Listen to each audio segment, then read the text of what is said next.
사도신경 오신앙 고백하심으로 3월 31일 월요일 새벽 기도회를 시작하도록 하겠습니다. 전능하사 천지를 만드신 하나님 아버지를 내가 믿사오며 그 외아들 우리 주 예수 그리스도를 믿사오니 이는 성령으로 잉태하사 동정녀 마리아에게 나시고 본디오 빌라도에게 고난을 받으사 십자가에 못 박혀 죽으시고 장사한 지 사흘 만에 죽은 자 가운데서 다시 살아나시며 하늘에 오르사 전능하신 하나님 우편에 앉아 계시다가 저리로서 산자와 죽은 자를 심판하러 오시리라. 성령을 믿사오며 거룩한 공예와 성도가 서로 교통하는 것과 죄를 사하여 주시는 것과 몸이 다시 사는 것과 영원히 사는 것을 믿사옵나이다. 아멘. 우리 찬송가 185장 이 기쁜 소식을 우리 같이 찬송하도록 하겠습니다. 찬송가 185장, 이전 토요일 찬송가는 179장 찬송입니다.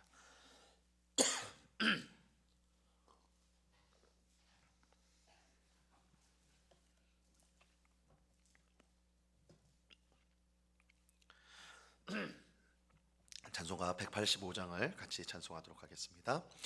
이 기쁜 소식을 온 세상 전하세 큰 환난 고통을 당하는 자에게 주 믿는 성도들 다 전할 소식은 성령이 오셨네. 성령이 오셨네. 성령이 오셨네. 내 주님 보내신 성령이 오셨네.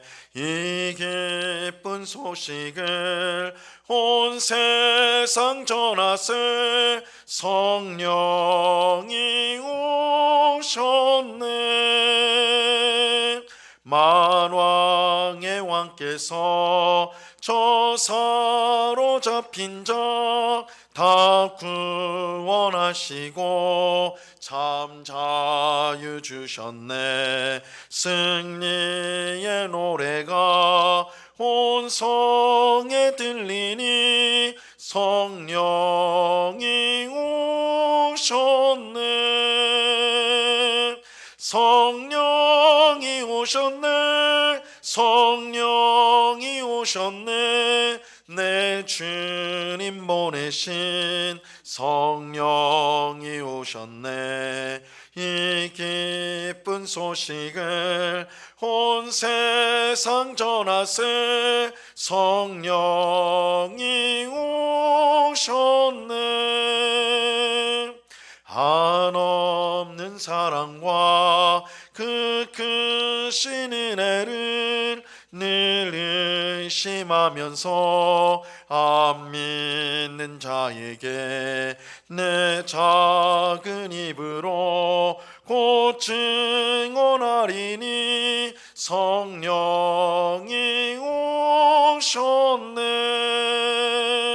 성령이 오셨네. 성령이 오셨네. 내 주님 보내신 성령이 오셨네. 이 기쁜 소식을 온 세상 전하세 성령이 오셨네. 아멘. 같이 기도하겠습니다. 참 좋으신 아버지 하나님 감사합니다. 복된 주일을 보내게 하시고 이렇게 또한 월요일 첫 시간 우리를 깨워 기도의 자리로 인도하여 주시니 감사합니다. 우리의 의지와 힘은 너무나 연약하여서 주님의 뜻대로 살 수 없지만 우리 주 예수 그리스도께서 보내주신 성령 하나님이 우리 안에 계셔서 항상 우리의 마음을 새롭게 하시고 용기를 주시고 또한 우리의 갈 길을 밝히 보여주셔서 우리가 주님의 뜻대로 주님이 원하시는 삶을 살도록 이끄시는 줄로 믿습니다. 늘 겸손히 성령으로 충만함을 구하게 하옵시고 성령께서 우리를 온전히 다스려 우리의 생각, 우리의 입술의 모든 말들, 우리의 행동들이 다 하나님 보시기에 아름답고 복된 것이 될 수 있도록 오늘도 주께서 귀한 은혜 베풀어 주시옵소서. 아버지 하나님, 오늘도 나의 고집과 뜻대로 살지 않게 하옵시고 오직 주님이 이끄시는 대로 순종하며 살기를 원합니다. 시대를 잘 분별하게 하옵시고 불순종의 아들들, 이 세상 사람들이 사는 방식을 쫓아가지 않고 하나님 말씀으로 알려주신 삶의 방식, 하나님 백성이 어떻게 살아야 되며 특별히 우리 예수 그리스도께서 어떻게 사셨는가를 우리가 깨닫고 알므로 오늘도 하나님을 기쁘시게 하는 삶을 살아가는 저희들이 다 될 수 있도록 주장하여 주시옵소서. 아버지 하나님, 우리의 마음에 실망하고 또한 낙심하고 답답하고 괴로운 마음들 다 주님께 내려놓게 하옵시고 하나님의 선한 뜻이 우리의 발걸음을 인도하고 있음을 우리가 믿으며 확신하며 오늘도 우리에게 맡겨진 삶을 힘있게 살아가는 감사와 기쁨으로 충만한 삶을 살아가는 저희 모두가 되도록 주님 도와 주옵소서. 이 시간 주의 말씀을 듣고자 합니다. 성령 하나님께서 밝히 조명하여 주셔서 말씀의 뜻을 잘 깨닫게 하시고 마음에 새기게 하시고 이 말씀을 통해 깨달은 하나님의 뜻을 잘 분별하여 순종함으로 하나님께 영광 돌리고 주님을 기쁘시게 하는 저희가 될 수 있도록 은혜 내려 주시옵소서. 감사와 찬송을 주께 드려오며 예수 그리스도 이름으로 기도드리옵나이다. 아멘. 우리 하나님 말씀을 다 같이 봅니다. 요한복음 6장 60절에서 65절까지의 말씀을 다 같이 보도록 하겠습니다. 요한복음 6장 60절에서 65절까지의 말씀입니다.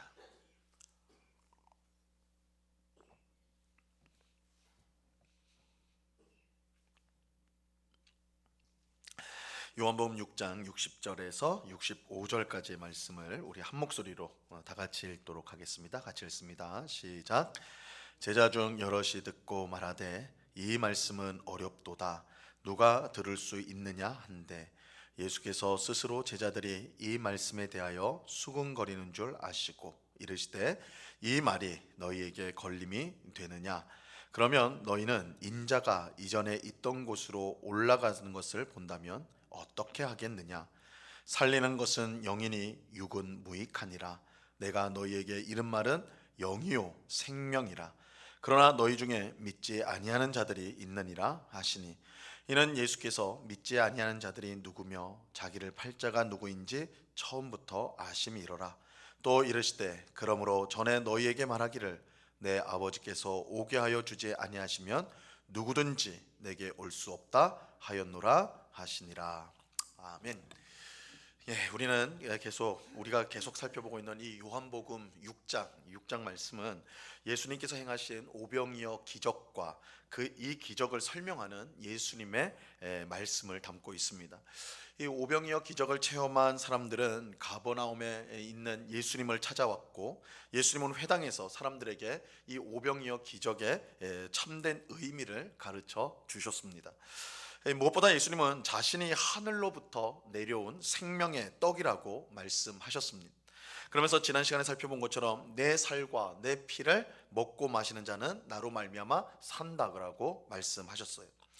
이처럼 예수님의 살과 피를 먹고 마신다는 것은 곧 우리 죄를 위해 예수님이 십자가에서 죽으신 것을 믿는 것을 말하는 것입니다.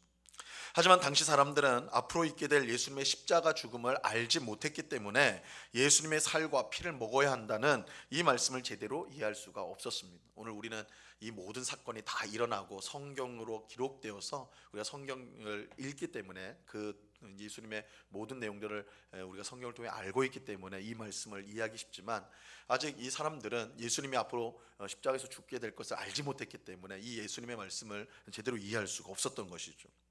그래서 예수님의 말씀을 두고 사람들끼리 서로 논쟁이 붙었습니다. 근데 이것은 예수님을 따르는 제자들도 마찬가지였어요. 제자 중에 여럿이 예수님의 말씀을 이해하지 못했습니다. 오늘 보면 60절 말씀을 보세요. 제자 중 여럿이 듣고 말하되 이 말씀은 어렵도다. 누가 들을 수 있느냐 한데 예수님이 하늘에서 내려온 생명의 떡이고 그의 살과 피를 먹어야 살 수 있다는 말씀은 이해하기 어렵다. 이거 어떻게 누가 이해하겠느냐? 제자들이 말을 했습니다. 하지만 제자들의 이런 반응에 예수님은 한 걸음 더 나아가는 말씀을 주셨습니다. 61절과 62절을 보세요. 예수께서 스스로 제자들이 이 말씀에 대하여 수군거리는 줄 아시고 이르시되 이 말이 너희에게 걸림이 되느냐? 그러면 너희는 인자가 이전에 있던 곳으로 올라가는 것을 본다면 어떻게 하겠느냐? 예수님은 제자들이 수군거리는 것을 보면서 내 말이 너희에게 걸림이 되느냐 말씀하셨어요. 그러면서 내가 이전에 있던 곳, 곧 하늘로 올라가는 것을 너희가 본다면 어떻게 하겠느냐 물으셨습니다. 이 말씀은 내 살과 내 피를 먹어야 산다는 말도 제대로 너희가 지금 깨닫지 못하고 있는데 앞으로 내가 하늘로 올라가는 일을 너희가 어떻게 이해할 수 있겠느냐라는 뜻입니다. 물론 제자들은 예수님께서 하늘로 올라간다는 말씀이 무슨 뜻인지 전혀 알 수 없었을 것입니다. 근데 예수님께서 하늘로 올라가신다라는 것은 단순히 그의 몸이 하늘로 올라간다 그런 뜻이 아닙니다. 예수님의 살과 피를 먹고 마시는 것이 우리의 죄를 위해 예수님께서 십자가에서 죽는다는 것을 죽으신 것을 믿어야 한다는 뜻이듯이 예수님께서 하늘로 올라간다는 것도 그 안에 중요한 뜻을 담고 있습니다. 그것은 십자가에서 죽으신 예수님께서 사흘 만에 부활하시고 그 후에 하늘로 올라가셔서 우리에게 성령님을 보내주신다라는 것입니다. 근데 여기서 이제 특별히 예수님께서 우리에게 성령님을 보내주신다라는 사실을 우리가 주목해야 됩니다. 부활하신 예수님께서 왜 즉 하늘 아버지께서 계신 곳으로 올라가셨을까요? 요한복음 16장 7절에 보면요 이렇게 예수님께서 말씀하셨어요. 그러나 내가 너희에게 실상을 말하노니 내가 떠나는 것이 너희에게 유익이라. 내가 떠나가지 아니하면 보혜사가 너희에게로 오시지 아니할 것이요 가면 내가 그를 너희에게로 보내리니. 예수님은 내가 떠나는 것이 너희에게 유익하다 이렇게 말씀하셨어요. 왜냐하면 예수님이 아버지 하나님께로 가야만 보혜사를 보내줄 수가 있기 때문입니다. 그렇다면 여기서 말하는 보혜사, 이 보혜사란 말은 은혜를 베푸는 자다라는 건데 이 보혜사는 누구를 가리키는 것인가? 요한복음 14장 26절에 보면요 보혜사 곧 아버지께서 내 이름으로 보내실 성령 그가 너희에게 모든 것을 가르치고 내가 너희에게 말한 모든 것을 생각나게 하리라 이렇게 말씀하세요. 이 보혜사는 예수님 말씀하시는 보혜사는 성령님을 말씀하는 것입니다. 그런데 예수님께서 보내실 성령님이 무슨 일을 한다고 말씀합니까? 내가 너희에게 말한 모든 것을 생각나게 하리라 이렇게 말씀하죠. 다시 말하면 성령님은 예수님이 이 땅에서 하신 모든 일들 하신 말씀을 생각나게 함으로 예수님이 하신 일을 하시는 거예요. 예수님과 성령님이 하시는 일이 다르지 않고 같습니다. 성령님은 예수님처럼 우리를 살리는 일을 하십니다. 자, 오늘 보면 63절을 보세요. 63절. 살리는 것은 영이니 육은 무익하니라. 내가 너희에게 이른 말은 영이요 생명이라. 여기서 이 살리는 것은 영이다라는 말은 더 정확하게 표현하면 살리는 것은 성령님이시다. 살리는 것은 성령님이다라는 것입니다. 즉 성령께서 살리는 일, 생명을 주시는 일을 하십니다. 그러면 구체적으로 성령님께서 어떻게 살리는 일을 하실까요? 예수님께서 우리 죄를 위해 십자가에서 죽고 또 부활하시고 승천하셨다는 것을 우리가 믿도록 하여서 우리를 살리시는 것입니다. 여러분 우리가 예수님을 믿는 것이 우리의 지혜나 우리의 의지로 된 것이 결코 아니에요. 육은 무익하다 이렇게 말하고 있어요. 이것은 사람의 지혜나 힘으로는 절대로 구원을 얻을 수 없다는 뜻입니다. 육은 무익하다라는 말은 사람의 뜻으로는 사람의 힘으로는 사람의 노력으로는 구원을 받을 수가 없다라는 것입니다. 인간은 스스로의 힘으로 사람은 스스로의 힘으로 예수님을 믿을 수가 없어요. 그렇다면 우리는 어떻게 예수님을 믿게 된 것일까요? 바로 성령님을 통해서입니다. 성령님께서 우리에게 오셔서 우리의 마음을 새롭게 하여 예수님을 믿게 하여 주셨습니다. 우리는 성령님을 통하여 예수님을 믿고 그의 죽음과 부활을 통하여 죄 사함을 받고 생명을 얻게 되는 것입니다. 예수님께서 그의 십자가 죽음과 부활을 통해 우리에게 구원을 주셨다면 그 구원을 우리에게 가져다 주시는 분이 바로 성령님이라는 것입니다. 그러므로 성령님을 받지 않으면 누구도 예수님을 믿을 수가 없고 구원을 받을 수도 없습니다. 극단적으로 말하면 교회를 오래 다니고 많은 봉사와 헌신을 했다 하더라도 성령님을 받지 않은 사람이라면 진정한 믿음을 가질 수가 없고 구원을 받을 수가 없는 것입니다. 64절 말씀을 보세요. 그러나 너희 중에 믿지 아니하는 자들이 있느니라 하시니, 이는 예수께서 믿지 아니하는 자들이 누구며 자기를 팔 자가 누구인지 처음부터 아심이로라. 예수님은 자기 곁에 있는 사람들을 보시며 너희 중에 믿지 않는 자가 있다고 말씀을 하셨습니다. 이처럼 성령님을 받지 못했다면 아무리 예수님 곁에 있어도 소용이 없어요. 그렇게 예수님은 다시 한번 우리가 믿음을 가지고 구원을 받는 일이 전적인 하나님의 은혜에 있음을 말씀하십니다. 65절 말씀을 보세요. 또 이르시되 그러므로 전에 너희에게 말하기를 내 아버지께서 오게 하여 주지 아니하시면 누구든지 내게 올 수 없다 하였노라 하시니라. 누가 예수님께 올 수 있습니까? 하나님께서 오게 하신 사람만이 예수님께 올 수가 있는 것입니다. 다르게 말하면 성령님을 받은 사람만이 예수님을 믿을 수가 있습니다. 그런데 성령님은 우리가 어떻게 받습니까? 우리의 힘이나 노력으로 받는 것이 아니에요. 오직 하나님의 은혜 가운데 하나님께서 택하신 자들에게 성령님을 주시는 것입니다. 이런 점에서 우리가 예수님을 믿는다는 이 자체가 얼마나 큰 은혜인지 모릅니다.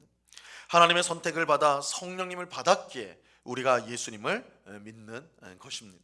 그리고 그 믿음으로 우리는 제사함을 받고 예수님과 함께 사는 영생을 얻게 된 것입니다.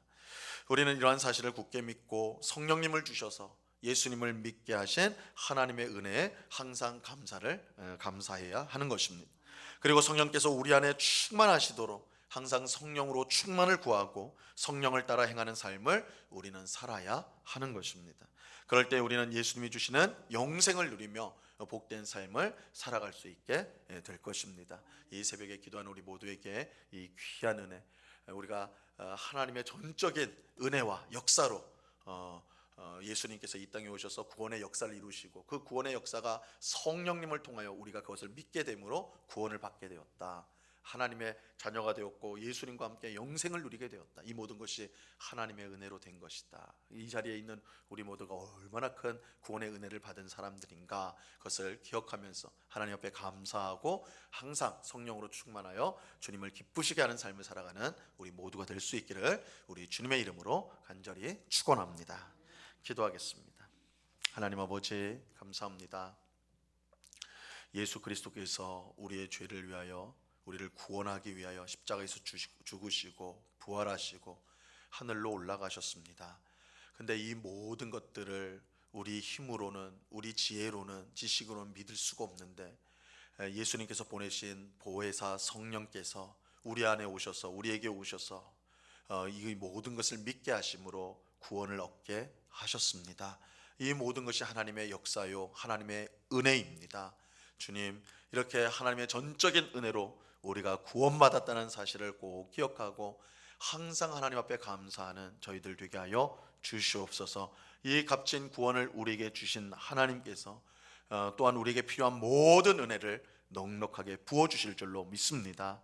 그 신실하시고 또한 사랑이 풍성하신 하나님의 귀한 은혜를 우리가 잊지 않게 하시고 그 은혜를 힘입어서 오늘도 주님 안에서 힘있게 살아가는 저희 모두가 될 수 있도록 주님 역사하여 주시옵소서. 아버지 하나님, 이 시간에 또한 간절히 기도합기는 우리 가운데 있는 환우들을 위해서 기도합니다.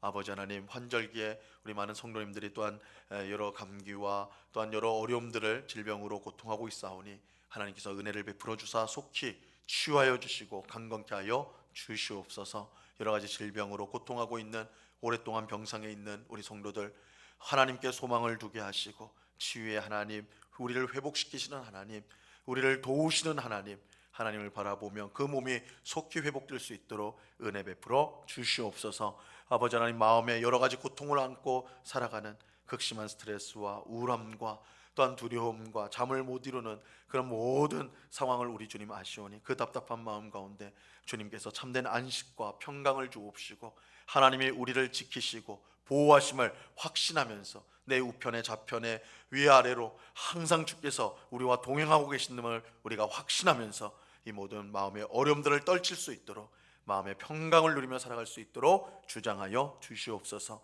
아버지, 우리 주변에 고통당하는 고통당하는 많은 이웃들이 있음을 알고 또한 저들을 위해 기도하고 우리의 도움의 손길을 펼침으로 주님의 사랑을 실천하여 정말 하나님이 주시는 큰 기쁨과 즐거움이 우리 속에 넘치도록, 그것이 흘러넘치도록 역사하여 주시옵소서. 언제나 우리와 함께 하시는 주님 감사하오며, 이 시간은 여러 가지 기도의 제목들로 기도하는 저희들 주님께서 꼭 붙들어 주시고 하나님이 반드시 우리의 기도를 들으시고 가장 복된 응답을 주신다는 확신을 가지고 기도하는 저희가 되도록 저희들 인도하여 주옵소서. 감사와 찬송을 주께 드려오며 예수 그리스도의 이름으로 기도드리옵나이다. 아멘. 하늘에 계신 우리 아버지여, 이름이 거룩히 여김을 받으시오며 나라에 임하옵시며 뜻이 하늘에서 이룬 것 같이 땅에서도 이루어지이다.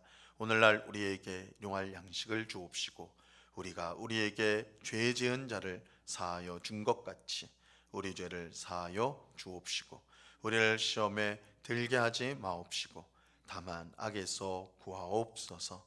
대개 나라와 권세와 영광이 아버지께 영원히 있사옵나이다. 아멘.